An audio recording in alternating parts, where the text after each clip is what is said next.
자, 청취자께서 보내주신 자료인데요. 조던 피터슨의 성서 강해 시리즈 중에서 소돔과 고모라 편입니다. 이걸 한번 깊이 파고들어 보려고 해요. 오늘 다룰 이야기가 사실 고대 이야기 중에서도 정말 유명한 두 가지죠. 아브라함의 언약 그리고 소돔과 고모라. 네, 맞아요. 근데 이 강연의 진짜 재미는 그냥 옛날 이야기를 다시 듣는 데 있는 게 아니더라고요. 피터슨이 이 고대 서사를 현대 심리학, 특히 그 임상 심리학자의 시선으로 완전히 새롭게 조명한다는 점이죠. 아, 그 부분이 정말 흥미로웠어요. 그렇죠. 희생이라는 단어만 들으면 어쩐지 좀 낡고 고통스럽게 느껴지잖아요. 근데 이게 어떻게 인류의 가장 위대한 발견이 될 수 있는지, 그리고 이 이야기들이 개인의 책임과 사회의 분계에 대해 오늘날 우리에게 어떤 경고를 보내고 있는지 그 속을 한번 들여다볼 겁니다. 맞아요. 그러니까 절이 목표는 단순한 줄거리 요약이 아니고요.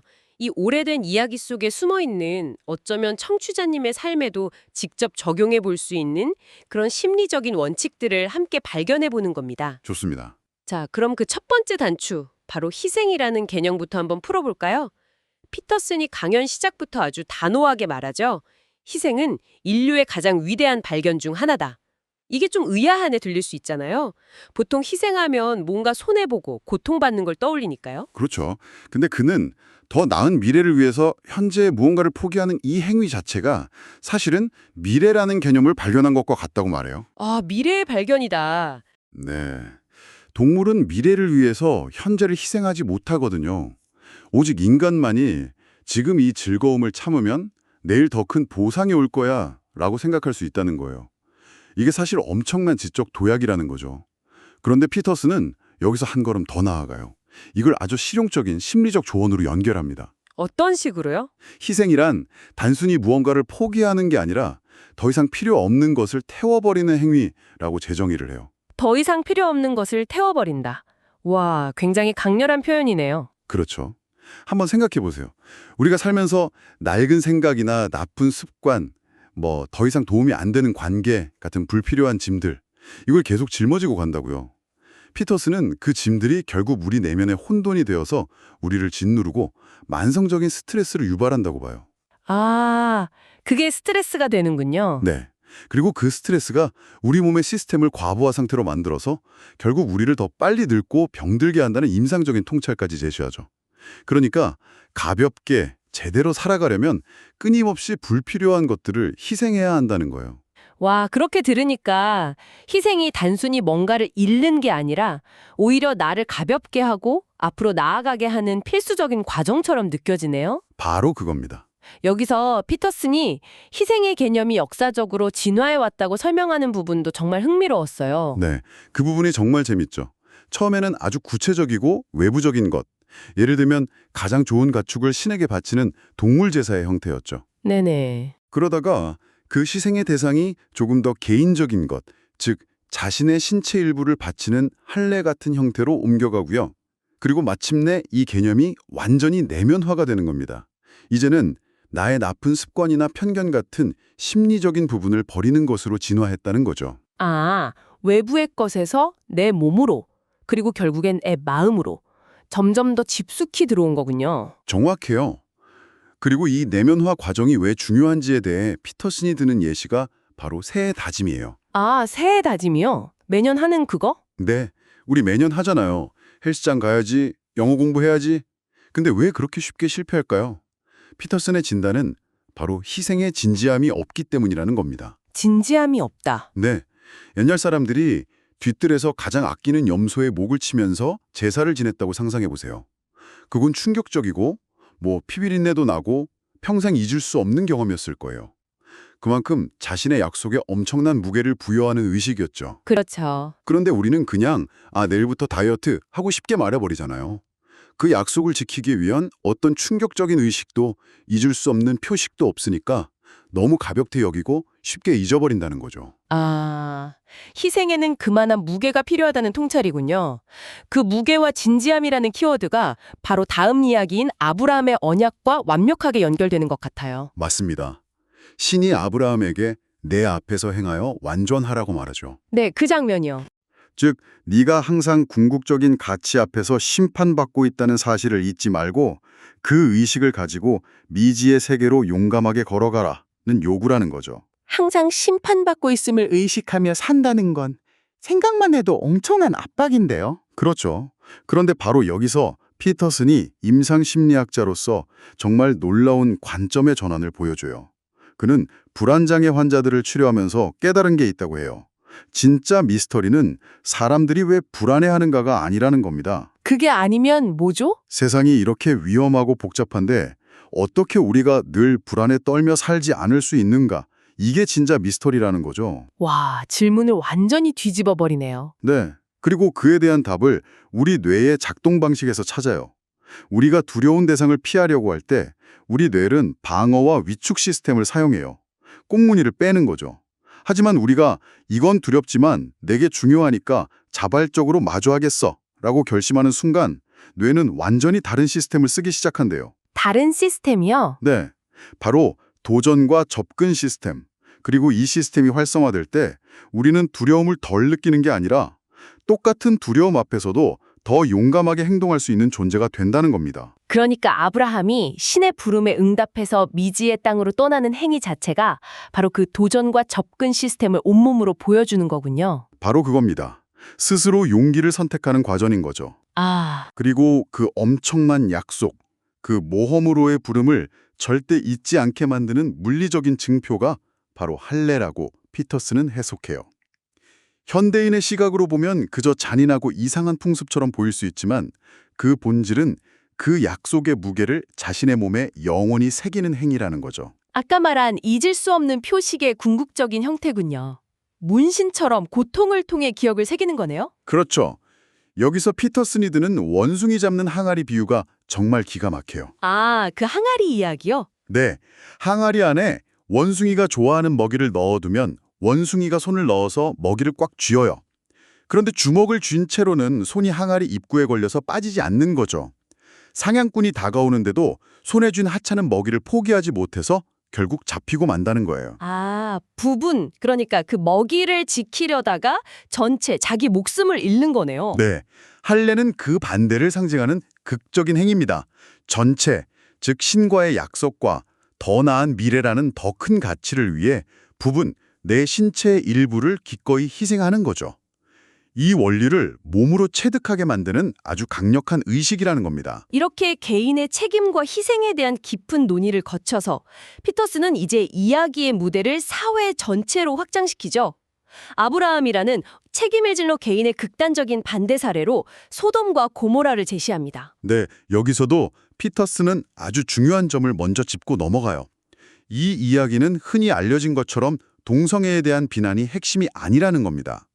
그건 후대의 편협한 해석일 뿐이고 이야기의 진짜 교훈은 완전히 다른 두 가지에 있다고 주장하죠. 그 두 가지가 뭐죠? 첫 번째는 이방인, 즉 낯선 사람을 어떻게 대하는가입니다.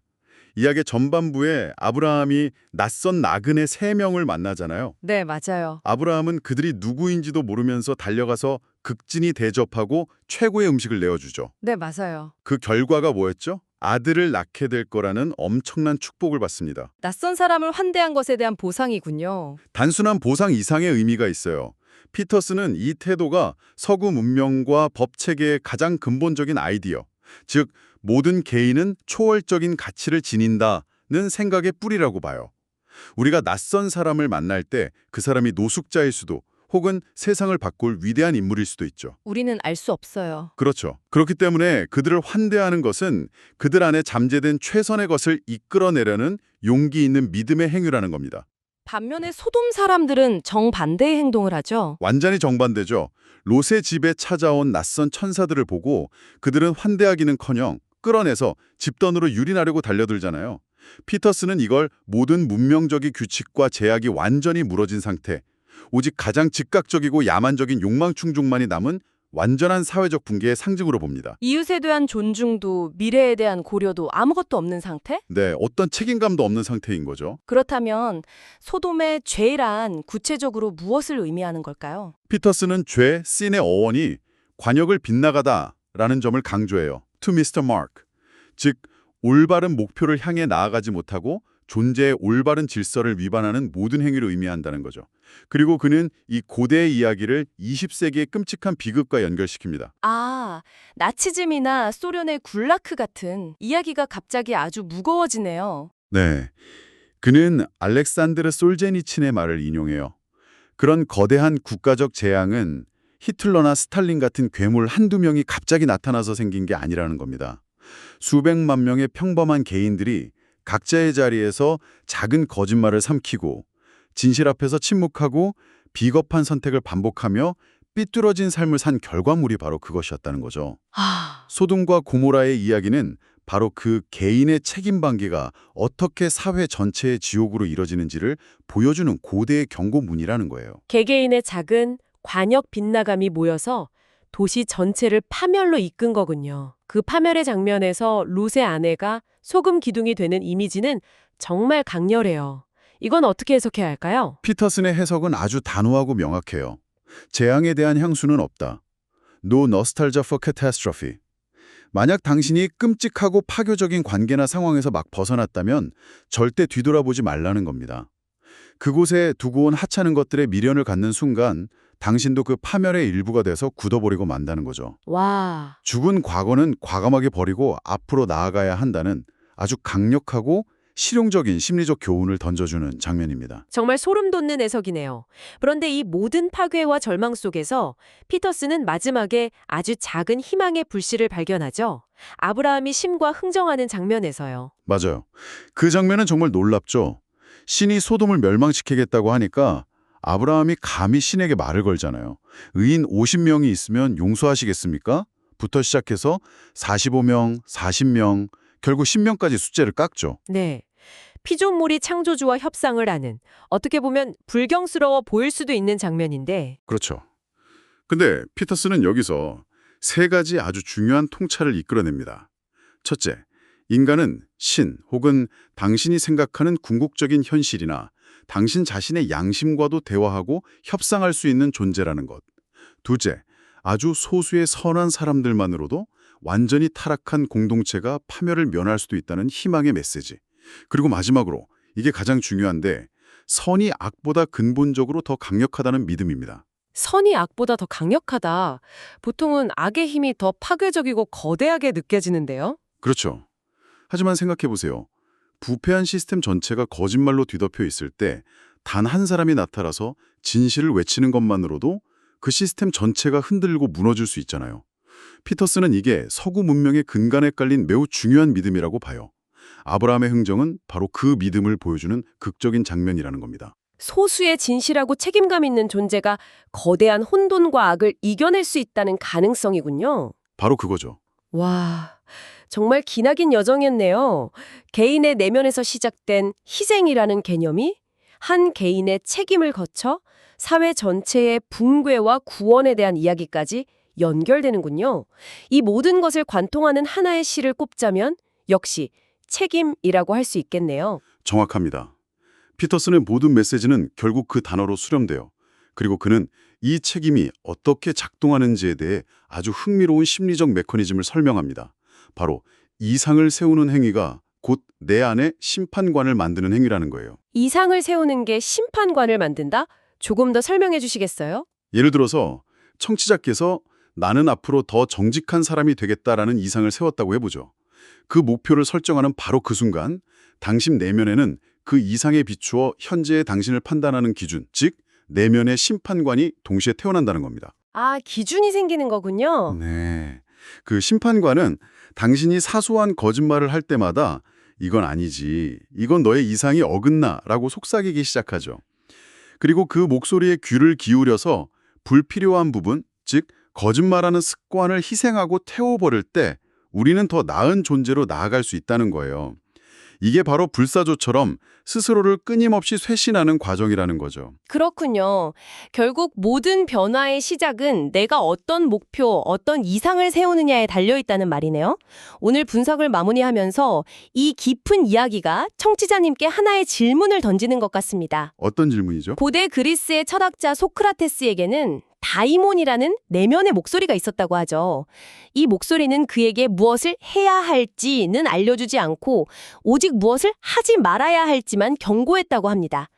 오늘 나눈 이야기를 바탕으로 만약 당신이 바로 지금 당신의 삶에서 도달하고 싶은 가장 높은 이상을 진지하게 설정한다면 당신 안에 새로 태어난 그 내면의 심판관이 그 다이몬이 당신에게 가장 먼저 이제 그만두어야 해 라고 말할 행동은 과연 무엇일까요?